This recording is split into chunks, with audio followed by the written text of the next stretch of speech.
Tervist, head saatevaatajad! Käes on järjekordne aeg meie saateks. Te vaatate poliitikasaadet Majakas, selle ma pean ära mainima, sellepärast et võib-olla mõni on teinud lihtsalt lahti YouTube'i või Tartu Televisiooni kodulehekülje ja lihtsalt teinud mingisuguse klõpsu sinna, ei tea, mida ta vaatab, aga ma ütlen ära, see on poliitikasaade Majakas ja täna on stuudiosse tulnud iseseisvalt päris Reijo Puks. Tervist! Tere, Andro! Kuidas sul elu läheb? Sa nüüd oled siin kahe omavalitsuse või isegi kahe maakonna vahel. Töiselt oled Viljandimaal toimetamas, oled halupuidutööstuse juht, Eesti Ühistumetsa juhatuse esimees, aga elukoht, vähemalt niisugune toimekas elukoht on sul Tartu linnas. Kuidas siis elu ja töö edeneb ja kuidas ennast kahe maakonna vahel jagad? No, väga keeruline on, et väga palju sõitmist, aga väga palju organiseerimist, aga saan hakkama, et käin praktiliselt iga päev tööstuses Viljandimaal. Seal peab asjad joonele saama, inimesed töös rakkes hoidma ja siis samal ajal ka siin Tartus asju ajama. Aga kuidas sulle üldiselt poliitikaelu tundub? No, siin on rahvusvahelist poliitikat, siin on lokku löönud seoses Afganistaniga, Joe Bideni tegevusega, seoses ülemaailmselt igasuguste nende piirangutega, mis on tehtud, aga ka Eesti poliitika, kohalik poliitika. No, siin olid ära presidendivalimised, valiti president.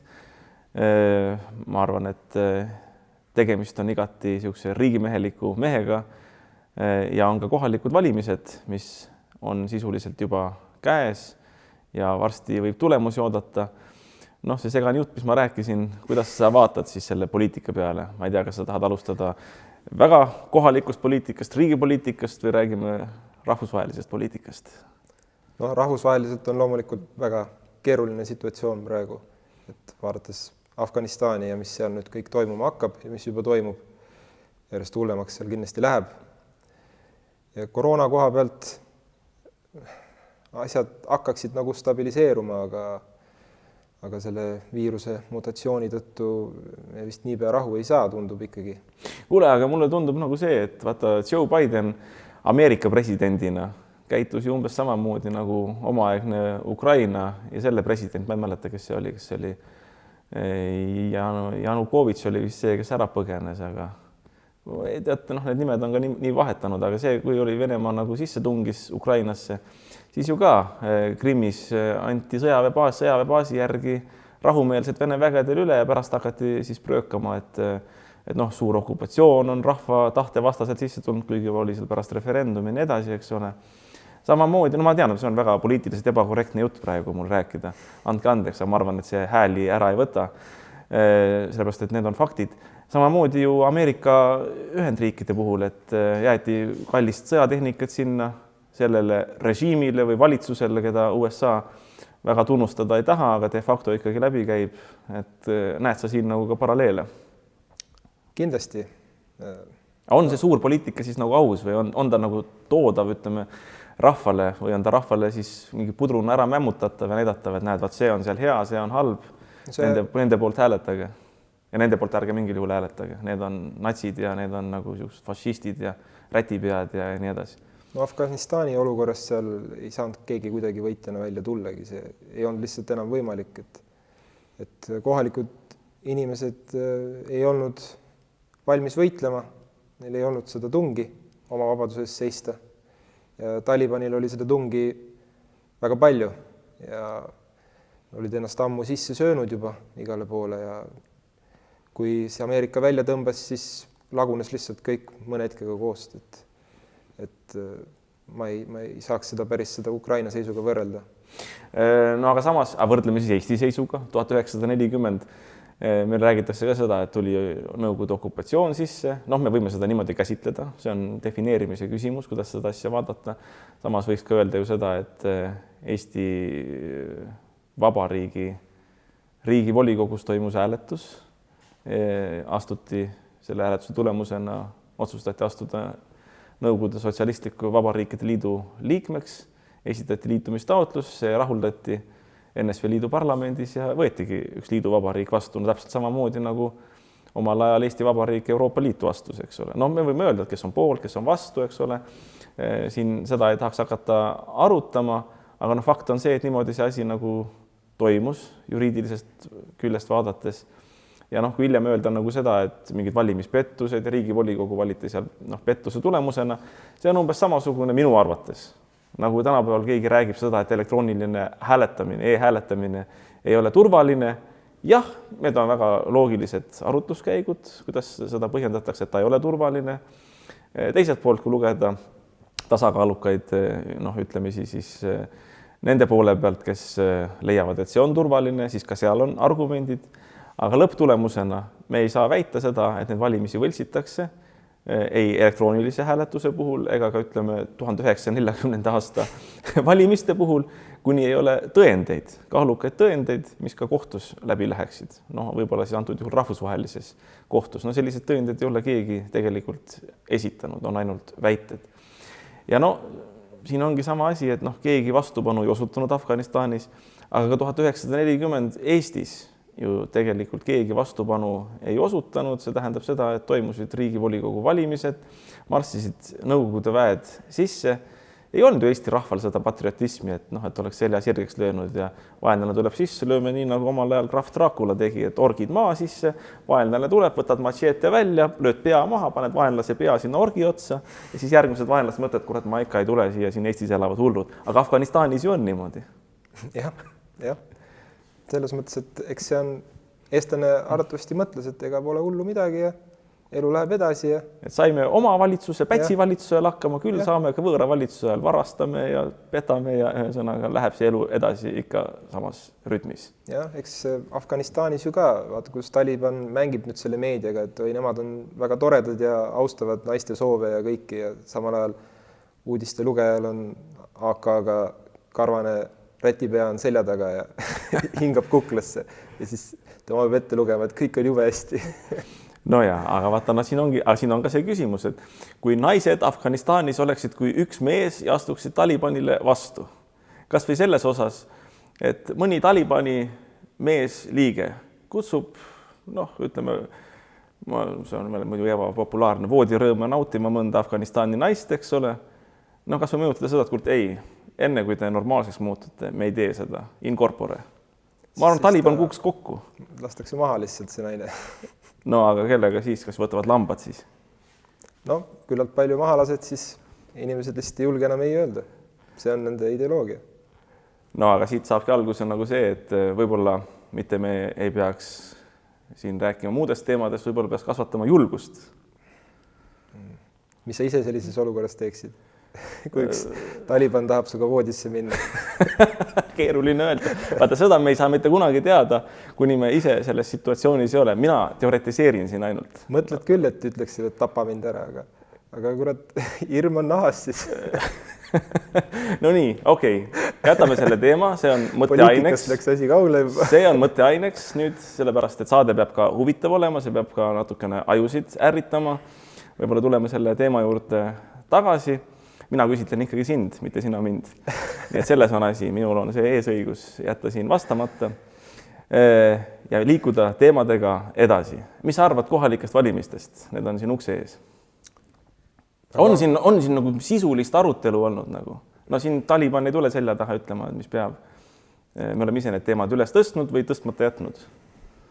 Arutelu on vähe, ütleks, et jah. Aga mille üle peaks arutama? Sina oled tööstuse juht, räägime sisulistest asjadest. Mida peaks muutma Eestis selleks, et elu läheks paremaks, nii nagu me kõik loodame, nagu kõik parteid. Ükski partei ei ole selline ega valimisliit, kes ütleks seda, et elu peaks halvemaks minema. Kõik ütlevad, et peaks paremaks minema, aga need lubadused on kõik sellised, et anname 50 eurot sinna juurde, 100 eurot võtame nendelt ära, need on pahad, anname selle teistele. Aga mis tegelikult peaks tegema? Kuidas tööjõuga näiteks on? Tööjõuga on, linnades on hästi, aga maal, inimesed ei taha maal elada enam. Et infrastruktuur on väga halb. Maal ei ole internetti inimestel, ei ole voolu vanades taludes ja keegi ei toeta, et noorpered saaksid maale elama minna. Ja siis niimoodi lihtsalt kogunevadki kõik inimesed linnadesse lõpuks ja maal ei saa ka tööstused eksisteerida, sest pole lihtsalt töölisi võtta. aga kuidas sina hakkama saad? Meie kasutame, meil on pooled on Eesti töölised ja pooled on ukrainlased praegu, et välistööjõud. Et me oleme 9 aastat tegutsenud, nüüd viimased 2 aastat ukrainlasi kasutanud. Alguses oli veel võimalik, aga järjest halvemaks läks seis lihtsalt ja lõpus lihtsalt ei saanudki enam kokku inimesi. Pakkusime välja küll isegi öömaja, et üle Eesti kas või töölised kokku saada eestlased. Mitte ühtegi inimest ei kontakteerunud läbi Töötukassa, et oleks huvitatud. No aga sa räägid öömajast. Mina tulen maksupoliitika juurde tagasi. No see ei ole kohalike valimiste teema, aga et keegi saaks nagu ka siin mingisugust propaganda tegemises ka süüdistada, siis võib-olla võtamegi selle teema, see on riiklik teema. No sa ütled seda, et majutada inimesi, olgu nad siis eestimaalased, Eesti Vabariigi kodanikud või siis minu pärast ukrainlased, eks ole, majutada neid kuskil enda pinna peal, no ütleme ettevõtja pinna peal, tööstusele kuuluva pinna peal. Aga see on ju erisoodustusmaksuga seotud, kui siin deklareerida neid asju. Kas ei ole niimoodi, et riiklikult on juba tegelikult igasugune tööjõuga askeldamine muudetud küllaltki keeruliseks? Jah, on küll. Sama on ju ka töölõunaga, et ka see on erisoodustusmaksu all, et lihtsam oleks ju lihtsalt inimestele lõunat pakkuda, see ei maksa ettevõttele midagi, see, kui sa suure portsu teed selles mõttes. Aga ka see on liiga keeruliseks aetud ja siis inimesed teevadki ise võilevad kaasa või siis ostavad töö juurest söögi. Nii et tegelikult peaks asi olema niimoodi, et erisoodustusmaks tuleks üldse ära kaotada. Oled sa nõus sellega? Olen küll, jah. Sellepärast, et see on ajast ja arust, võiks öelda, et isegi see on Nõukogude aja ja Eesti Vabariigi aja vahetumise tulemus, seal mõeldi seda, et urraa, meil on palju raha tuleb sisse, nüüd võtame siit riigile ka, sest muust kohast ei oska võtta, võib-olla mingisugused riigid, Saksamaad asjad olid eeskujuks, tehti farsina seal mingisugused manöövrid, rakendati meil ka see süsteem, aga tõesti kaasajal 21. sajandil tegelikult, kui me räägime seda, et peab olema inimkeskne, peab olema töötajakeskne, siin on, ütleme, tööjõuseadused muudetud küllaltki töötajate poole kaldu olevateks, siis tegelikult loogiline on ju see, et ja ka riigi esindajad sageli räägivad, mõned isegi küllalt hüsteeriliselt, et tööandjad ei taga üldse töötajatele mingisuguseid võimalusi ja nad on ahned ja halvad. Aga sina tööandjana ütle, kas see on siis niimoodi? Kas sa pakuksid seda võimalust, kui riik ei peedistaks siin mingisuguste täiendavate maksudega? See oleks ju loogiline. On Eesti pere, tahab töötada selles piirkonnas, et ta ei koliks linna ära kuhugile, jääks sinna samasse Viljandimaale, tuleb sinu tööstusesse, sa annad osa tema tööpanuse eest raha töötasuna, mille pealt tuleb maksta riiklikud maksud, aga teine osa võiks ju olla see, et sa näiteks annad järelmaksu peale või ehitad valmis töötajale, tema perekonnale eluaseme. See oleks väga huvitav idee. Sellega kinnistad nad sinna koha peale ja mis sealt edasi tuleb? Sealt edasi tuleks ju koolid, lasteaiad, ka täiendavad, kas just töökohad, aga teenistuskohad. Ja sealt on siis ka maksulaekumine kohalikule omavalitsusele, nii edasi. Nad hakkavad tarbima, tekivad uuesti kohalikud poed. Ma ei tea, kas teil seal Tuhalaane külas poed on praegu? Ei, lähim pood Tuhalaanest on kuskil 16 kilomeetrit ja see on ka niisugune väike külapood, et suuremasse poodi tahad, siis pead Viljandisse välja sõitma, et siin on juba üle 20 kilomeetri. Aga kui sa vanasti olid poisike, siis olid poed seal või mõni pood? Jah, minu nooruspõlves oli Tuhalaanes ja seal kõrval oli ka veel paar kilomeetrit. Pahuveres oli pood kohe ja nii et ei saa öelda, et Jumal ei ole määranud sinna, saab küll toimetada, tegutseda, lihtsalt on vaja rahakaid inimesi, kes suudaks midagi osta ka sealt. Üks klient päevas käib, pole mõtet nagu. Ja, ma tean, et näiteks ju Rootsis, kindlasti veel kuskil mujal, aga Rootsis on niisugused konteinerpoed, kus ongi poolik merekonteiner kuskil ja tõstetakse lihtsalt külla maha, seal on täis automaatne süsteem, nagu tänapäeval ju nutikassa. Täpselt samasugune, lähed sisse, registreerid oma äpiga ära ennast, võtad, mis sa tahad, maksad online'is ära või kaardiga ja siis lähed välja asjadega ja käiakse 2-3 korda nädalas siis täitmas. Sul ei ole seda pidevat kassapidaja, palka ei pea maksma, lihtsalt sõidataksegi ühe bussiga, sõidad läbi, täidad ära kõik konteinerid. Miks ei võiks Eestis keegi niisugust süsteemi teha? Mitte ei võiks, vaid see lausa peaks olema. aga selleks on tegijaid tarvis ja tegijaid on tarvis poliitikasse, sinusuguseid tegijaid, kes sa oled nagu praktik, mitte lihtsalt teoreetik, sellepärast sa nii palju ei lobisegi. Sa oled tegija, aga nüüd võib-olla sa räägid saate vaatajatele natukene sellest tööstusest, mida sa Viljandimaal juhid. Nii, et alustasime siis sinuga koos 2019 aasta suvel, tegime Eesti Ühistu metsa ja hakkasime seda alupuu asja ajama. Et üks klient oli meil siis olemas. Minu kui Tartu Hoiu-laenuühistu esindajaga, mitte eraisikuna. Sinu kui Tartu Hoiu-laenuühistu esindajaga ja Märdiga ka kui Tartu Hoiu-laenuühistu esindajana. Täpselt, et Eesti Ühistu mets on ikkagi Tartu Hoiu-laenuühistu tütarfirma. Ja siis alustasime, esimene hooaeg suutsime seal maha müüa kuskil 180 000 võrku alupuid. Järgmine hooaeg juba nüüd siin 2020-2021 vahetus läks meil peaaegu 500 000, peaaegu 500 000 kotti. See on siis praktiliselt üle 300 rekkakoorma. Et juba päris viisakas number, et praeguseks nüüd tänaseks päevaks on meil juba toodetud üle 200 rekkakoorma siia hooaega ja praegu on alles september. Nii et ehk hooaeg alles algas augusti lõpul. Jah, et maht ikka suureneb aasta-aastaga kõvasti, et see aasta prognoos on niisugune 600-700 000, kui hästi läheb ja kui toormaterjali jätkub. Et oleme siin RMK-ga koostöös, samamoodi ka tegeleme ise metsade haldamisega ja sealt saame ka kasepaberit. Et me põhimõtteliselt teeme praegu kasepaberist ainult kasealgu ja pakime võrkkottidesse. Et RMK-ga on kõige mugavam selles mõttes koostööd teha, et sa tead esiteks, et see puit, mis tuleb, et see on hästi majandatud metsadest, et see kasvab kõik tagasi, ei lähe lihtsalt võssa, ei jäeta unarusse, koristatakse korralikult enda järelt ära. Et ma ise seal ümberringsetest tean mingid vanad head seenemetsad, kus ma olen käinud väiksest peale. Nüüd lähed vaatad, on kõik ära lagastatud, maha võetud, seal bensukanistrid ja rämps on jäänud metsameestest maha ja et nii palju, kui ma RMK-lankidel käinud olen, siis tead, et alati vähemalt on kõik enda järelt ära koristatud. Samamoodi nagu me ise teeme. Aga miks see nagu erametsades siis teistpidi on kui riigimetsas või meie ühistu metsas? Seda ei kontrollita küllalt ja aga ütleme, me oleme vabariik, jälle tuleme filosoofiliste teemade juurde.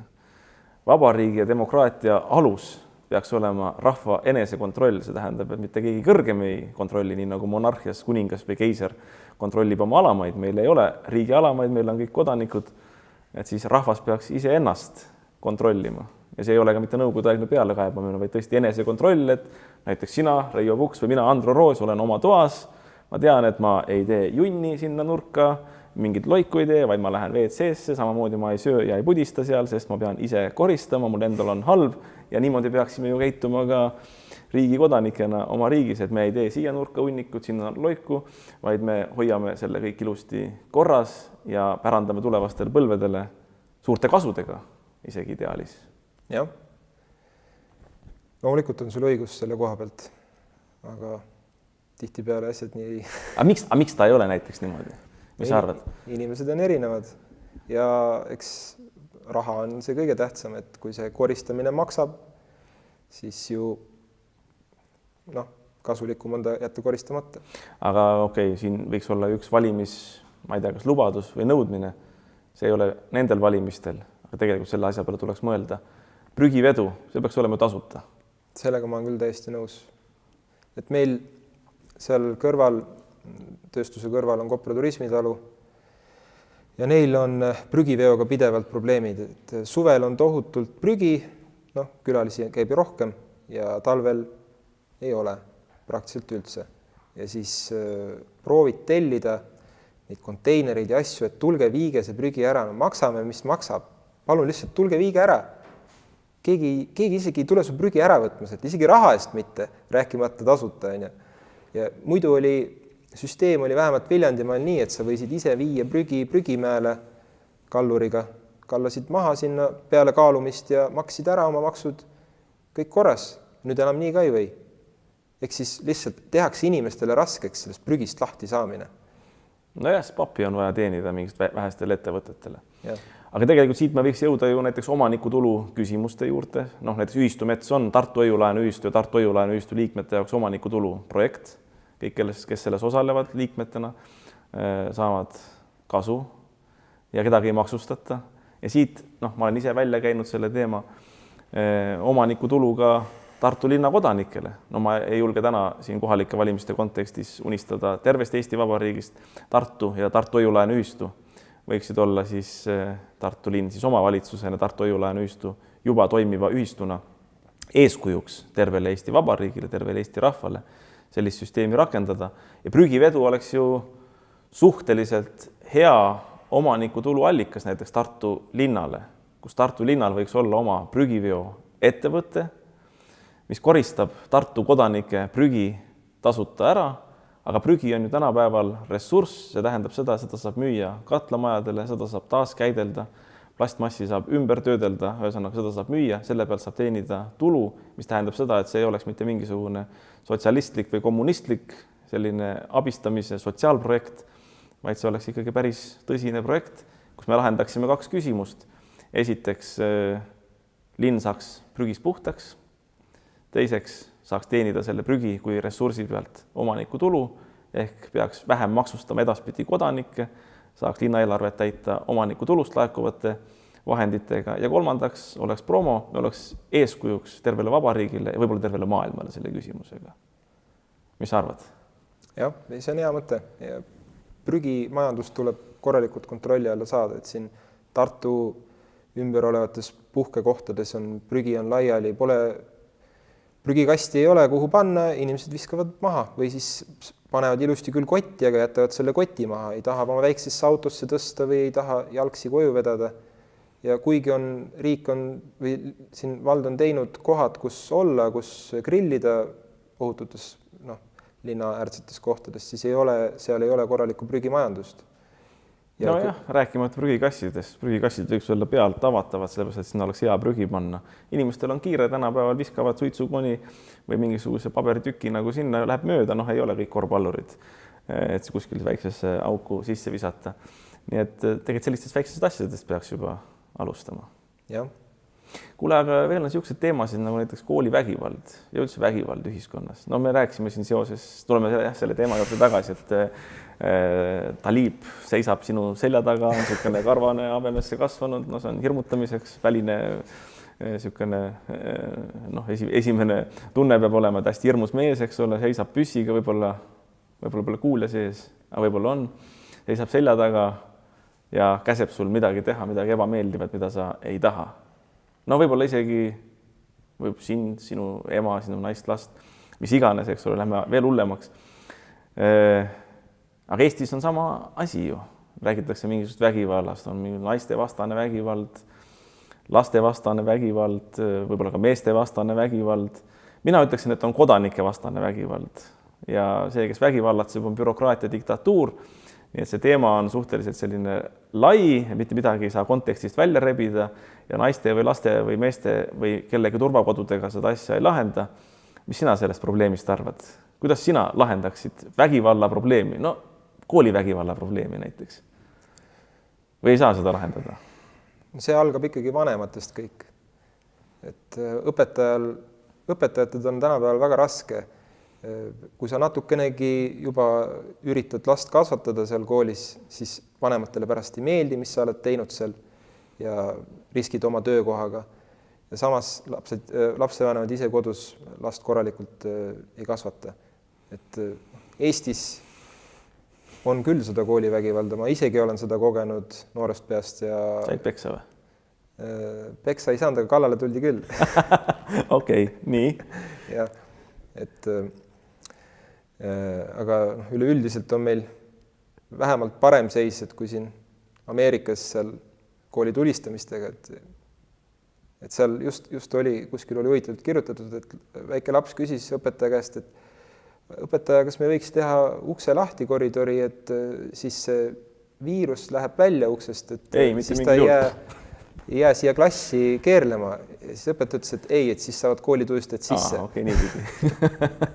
Et noh, selles mõttes on Eestis parem olukord, aga ma arvan ikkagi, et tegelikult on lapsevanemates on kõik see saanud alguse, et miks üldse on koolivägivald, et lastega ei tegeleta küllalt, ei õpetata neid kodus ja aga näiteks siin Tartu Puškini gümnaasiumis oli vanasti, ma ei tea, kas praegu ka on, kohustuslikud või kohustuslik enesekaitsetunnid kõigile õpilastele.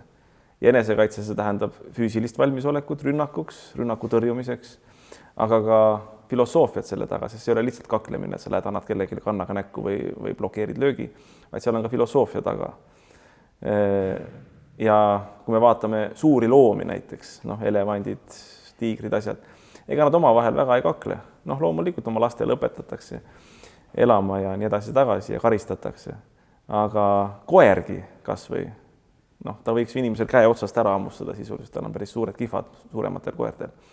Aga tal on ka nii palju mõistust, et ta teab seda, et inimene on temast siiski üle, kui mitte muidu, siis vaimselt või ütleme mõistusega. Ja ta ei lähe teda ammustama, tal on mõistus peas, ta natukene näkitseb võib-olla siin, eks ole. Kui muidugi ei ole just rünnaku olukord, ma räägin tavaolukorrast. Samamoodi, kui me õpetaksime ühe inimpõlve jooksul, et see oleks ainult mitte Puškini gümnaasiumis, vaid näiteks alustuseks Tartu linnas, kõikides koolides, lasteaedades, kohustuslikud enesekaitsetunnid, kus nii poisid kui tüdrukud peavad osalema ja inimpõlve jooksul näiteks 20 aastat, 15 aastat, 30 aastat, selline periood. Siis tekiks ju ometi see teadmine juba alateadvusesse, et kuule, et näed, sina Reijo, mina Andro, võib-olla me oleme 10-aastased nagad, aga me oleme juba mitu aastat õppinud ka enesekaitset. Meie vanemad on õppinud enesekaitset nii isa kui ema. Et kurat, ei tea, kas tasub sulle kannaga tulla näkku lööma või rusikaga, et sa ju oskad ka ennast kaitsta ja ründad vastu. Aga üleüldiselt ikkagi mõni on selles enesekaitses parem kui teine. Ja kokkuvõtteks... Et hakkab nagu mingi turniir pihta, et kurat, et läheks äkki prooviks, et kurat, äkki saab ikka.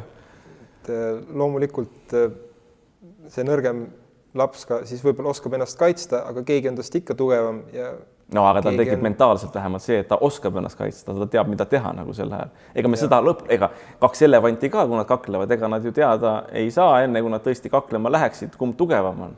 Aga ilma asjata nad ka päris kaklema ei lähe. Nad võib-olla kaklevad siis, kui välja selgitada karjajuht. Praegu on ka valimiste aeg, et kakeldakse omavahel, selgitatakse karjajuht välja põhimõtteliselt siin Tartu linnas ja teistes omavalitsustes.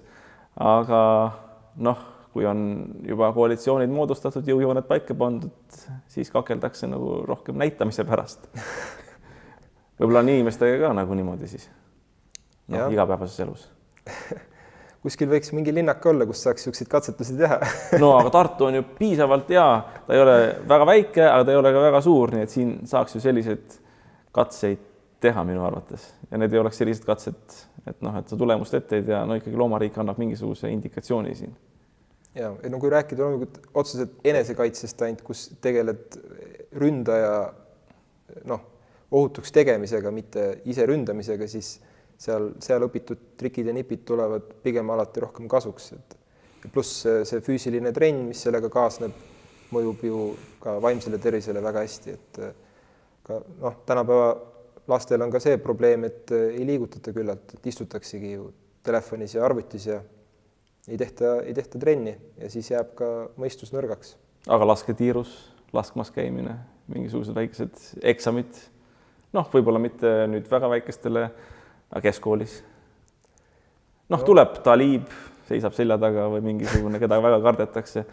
Ütleb niimoodi, et ma tahan sinu midagi teha, sa tule siia, teeme ja võtad välja ja ütled niimoodi, et nüüd teeme nii, nagu mina ütlen. Selles mõttes, et siis juba neid relvi ei ole vaja nii palju siia Eestisse, et seda ei ole võimalik kontrollida. Nagu me Ameerika pealt näeme, kus osades osariikides üle 50% inimestel on relvad, et kui tihti seal on tulistamisi ja surmasid selle tõttu, et Eestis on see relvakontroll suhteliselt hea, et ma ise ka jahimees ja relvaomanik ja see ei ole üldse lihtne neid relvi saada. Et pead ikkagi korralikud psühhiaatrilised kontrollid läbima, laskekatsed, relvaseadus on korralikult vaja pähe tuupida ja sul peab olema ka korralik põhjus, miks sa üldse tahad seda relva omada, et niisama seda ei antagi. Et kui sa tahad enesekaitseks relva omada, pead essee kirjutama, miks sa arvad, et su elu ohus üldse on, miks sul seda relva vaja on ja kogu aeg hinnatakse. Et, ma tean, et Ameerikas on niimoodi, et ütled, et ma tahaks relva ja siis öeldakse, et davai, et tule järgmine nädal tagasi ja saad. Ongi kõik. Nojah, vaata Ameerika on selles mõttes võib-olla ka paha näide, kuigi näitena võib seda loomulikult kasutada, mis minu arust näitab seda, et tuleb just enesekaitsekursused sisse viia koos selle filosoofilise õpetusega. Minu arust Ameerikas ei ole seda filosoofiat ja kõike seda arusaamist, see IQ tase läheb alla. See on fakt, seal Ameerikas läheb alla. Me siin Euroopas, eriti Eestis, saame olla rahul sellega, et meil on ikka seda kainet maamehe mõtlemist säilinud ja ma usun, et see säilib veel. Eesti rahvas on selline jonnakas, ükskõik kui globaalseks ja lolliks see maailm nagu muutub. Et siin ongi nagu see küsimus, miks ma räägin seda, et enesekaitsekoolitused, seal on ju taga ka filosoofia, kui seda teha nagu maast madalast rääkida, mis asi on enesekaitse, mis vahe on nagu lihtsalt ründamisel, eks ole, ja kõigel sellel. Ja idamaade filosoofia näiteks Jaapan, Hiina, eks ole, võtta nagu need mõttemallid eeskujuks, siis tegelikult on ka selle essee kirjutamine hiljem, kui sa lähed relva luba taotlema, võib-olla sisulisem ja mõtestatum kui see, et ma lihtsalt tahan võtta, et siis sa kaalud selle asja läbi ja võtad siis, kui vaja on ja kasutad ammugi siis, kui vaja on. Jah, kõlab kõik ilusti loogiliselt. Aga ega nüüd me siin sinu kauem rääkida ei saagi selles mõttes, et meie mõtted on sinuga välja käidud, saateaeg on sisuliselt läbi, valimised on ukse ees ja nüüd teil, head saate vaatajad, jääb üle ainult sünteesida, mõelda, juurde pakkuda sellele, mida meie täna arutasime ja teha valimistel õiged valikud. Kohtumiseni juba järgmistes saates.